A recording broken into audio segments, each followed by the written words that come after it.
যদি আপোনালোকৰ ration card আছে তেনেহ'লে আপোনালোকে ইউকেৱাইচিটো কৰিব লাগিব বাধ্যতামূলক। অসম চৰকাৰৰ ফালৰ পৰা এইটো নিৰ্দেশ জাৰি কৰিছে। তো আপোনালোকে কেনেকৈ কৰিব সেইটোহে মই আপোনালোকক দেখুৱাই দিম। আৰু যদি আপোনালোকৰ ইউকেৱাইচিটো হোৱা নাই তেনেহ'লে আপোনালোকে ইউকেৱাইচিটো কৰিব পাৰিব যিকোনো ডিলাৰত যাই কিনে। তো কেনেকৈ কৰে মই দেখুৱাই আছোঁ আপোনালোকক। ইয়াতে চাব ৰিপৰ্টৰ সন্মুখত ৰিপৰ্টত চাব আপোনালোকে।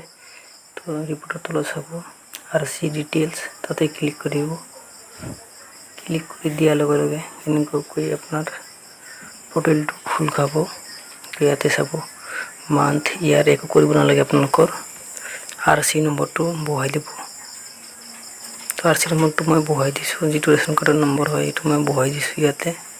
তো বহাই দিয়াৰ লগে লগে এনেকুৱাকৈ খোল খাই যাব। যদি আপোনালোকৰ ইউকেৱাইচিটো হোৱা নাই তেনেহ'লে আনভেৰিফাইড দেখুৱাব।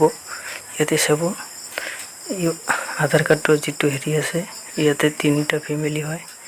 তো এইটো চাব এক্টিভ হৈ আছে। যদি আপোনালোকৰ ৰেচন কাৰ্ড আছে, যদি ইনএক্টিভ হৈ আছে তেনেহ'লে আপোনালোকে সোনকালে যাই ডিলাৰত যাই কিনে ইউকেৱাইচিটো কৰি ল'ব। আৰু যদি আপোনালোকে ইউকেৱাইচিটো নকৰে তেনেহ'লে আপোনাৰ ৰেচন কাৰ্ডটো কেনচেল হৈ যাব আৰু আপোনালোকে ৰেচন কাৰ্ডৰ কোনো ধৰণৰ সামগ্ৰী লাভ নকৰে। তো আপোনালোকক জনাই দিয়াটো মোৰ কৰ্তব্য হয়, তো আপোনালোকক জনাই দিছোঁ। এতিয়া চাব আপোনালোকে কেনেকৈ এপ্লাই কৰিব। তো গুগলত আহিব, আহি কিনে ইয়াতে চাৰ্চ কৰিব https://epos assam.gov.in ইয়াতে চাৰ্চ কৰি ল'ব আপোনালোকে ভালদৰে। তো মই ডিছক্ৰিপশ্যনত লিংক দি দিম, তো আপোনালোকে চাৰ্চ কৰি ল'ব। তো মই আপোনালোকক দেখুৱাই আছোঁ।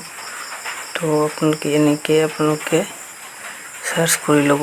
তো মই চাৰ্চ আপোনালোকক দেখুৱাই দিছোঁ কেনেকৈ আপোনালোকে কৰিব। তো চাব ইয়াতে খোল খাই যাব, ডাইৰেক্ট লিংক দিছোঁ আপোনালোক